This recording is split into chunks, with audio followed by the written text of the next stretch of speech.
Comment créer un webinar en 3 étapes?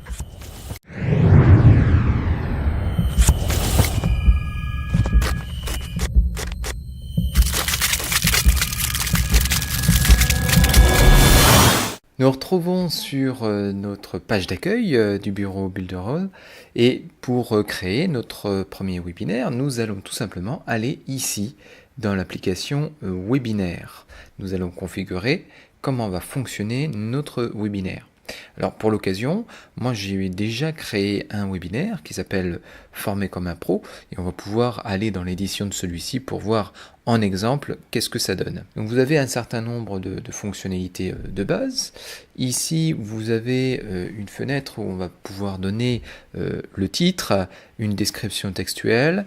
Et ça c'est juste pour nous, hein. C'est pas ça qui sera affiché du côté des apprenants qui vont découvrir le webinaire. Et puis si vous voulez, vous pouvez aussi créer un mot de passe. À ce moment-là, si vous créez un mot de passe, bien sûr, il vous permet de saisir un mot de passe particulier pour pouvoir y accéder.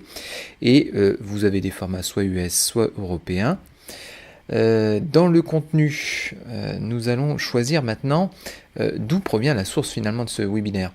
Soit c'est une source sur YouTube, soit c'est effectivement dans une fenêtre qui se trouve ailleurs sur un site, soit vous téléchargez carrément une vidéo de l'ordinateur, c'est-à-dire ça c'est pour les webinaires qui vont être réalisés de manière constante, en fait permanente, qui sont disponibles sous forme de vidéos et de webinaires déjà enregistrés. On peut enregistrer aussi directement depuis la webcam, ou faire un live Builderall, et ça c'est ce qu'on va choisir. Bien sûr on va choisir le serveur européen plutôt QSA, et puis là ça va vous permettre d'afficher ce bouton là, la fenêtre de streaming qui va permettre de décider voilà, qu'est-ce qu'on va mettre dedans, est-ce qu'on commence ou pas le webinaire. Donc ça on le verra après dans notre configuration. Si vous voulez préparer votre webinaire avec un temps particulier, c'est dans cette fenêtre que vous allez le faire, parce que vous pouvez le démarrer soit par un bouton, donc directement, soit on va le démarrer à une heure fixe et un jour fixe, soit on va le démarrer à la demande. Par exemple, vous avez fait une page de capture, une page d'introduction que vous avez envoyée vers quelqu'un via des emails. Dès que cette personne va cliquer dessus, elle va pouvoir accéder éventuellement à ce webinaire. Nous, pour le test, on va démarrer par bouton, on va le démarrer manuellement.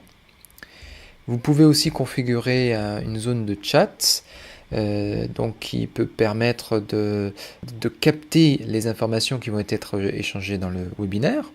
Vous allez même pouvoir télécharger ce qui aura été échangé.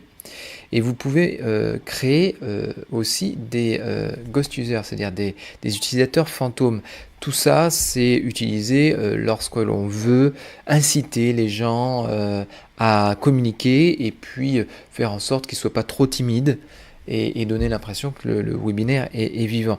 Donc vous pouvez préparer des interactions automatisées avec des gens qui n'existent pas réellement, mais qui vont faire dans le chat des messages à des heures que vous aurez fixées au fur et à mesure du déroulement. Ça, pour l'occasion, nous n'en avons pas besoin. Là, vous allez fixer la taille de ce chat dans votre webinaire. Là, on verra dans la page d'affichage des participants au webinaire. Les statistiques, ça c'est quelque chose qu'on n'aura pas besoin tout de suite.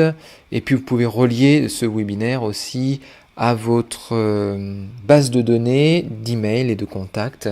C'est juste l'information dont vous avez besoin pour voir les fonctionnalités qu'on a dans ce webinaire. Alors nous, ce qui nous intéresse maintenant, ça va être de voir du côté des participants comment ça se présente. Alors maintenant que nous avons édité toutes les données qui sont intéressantes pour créer notre webinaire, nous allons tout simplement maintenant voir la partie utilisateur. Donc je vais aller dans l'éditeur web. Dans cet éditeur web, je vais aller retrouver mes sites. Moi j'ai préconfiguré un site qui est prêt pour un webinaire qui va me servir de modèle pour la plupart de mes webinaires. Donc on va aller le modifier, le vérifier, et c'est un modèle en fait très basique avec un titre en haut, des images à droite et puis la fonction webinaire au centre. Ça vous allez pouvoir l'éditer très très facilement. Et lorsque on a réussi à se créer notre modèle, on va pouvoir le réutiliser comme on veut. Donc vous voyez très clairement ici le fameux titre, mes deux images bien séparées, que j'adapterai en fonction du webinaire. La partie vidéo du webinaire est ici, et puis la partie chat se trouve là. Vous pouvez écrire le message, et puis envoyer une pièce jointe ici. Donc on va voir qu'est-ce que ça donne lorsque on se retrouve du côté utilisateur. Là évidemment on n'a pas lancé de webinaire, mais on pourrait là immédiatement écrire un petit message, l'envoyer, et on aurait ici le nom de l'utilisateur si j'avais été connecté, ce qui n'est pas encore le cas. Et ici je pourrais télécharger un fichier que je voudrais envoyer tout simplement aux participants. Alors, une fois que j'envoie ça, évidemment, ils vont recevoir ce lien et avec la visualisation. Voilà comment se présente notre webinaire du côté des participants.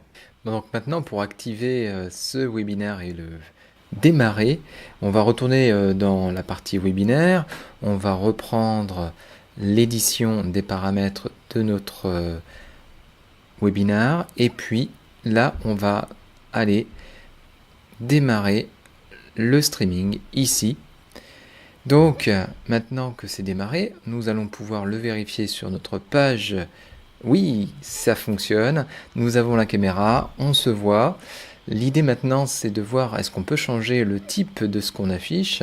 Donc on va aller dans la page qui est dédiée à la configuration. J'étais en mode web caméra, je vais passer maintenant en mode affichage du bureau. Donc soit on affiche l'intégralité de l'écran, soit on va choisir une fenêtre particulière qui est déjà affichée, ou un onglet carrément dans l'éditeur internet. Vous pouvez choisir directement un onglet. Donc moi je vais vous montrer plutôt directement l'intégralité de l'écran pour montrer comment on peut partager tout ça. Donc là c'est configuré, on va voir du côté participant qu'est-ce que ça donne. Et oui, on arrive à tout présenter, on n'a plus la caméra en l'occurrence. Et si vous voulez changer de configuration, on va pouvoir à nouveau changer avec cette fois-ci directement un onglet et uniquement un onglet. On va partager plutôt la page YouTube et on va voir du côté du participant. Mais oui, il n'y a que la page YouTube qui s'affiche de manière très très propre.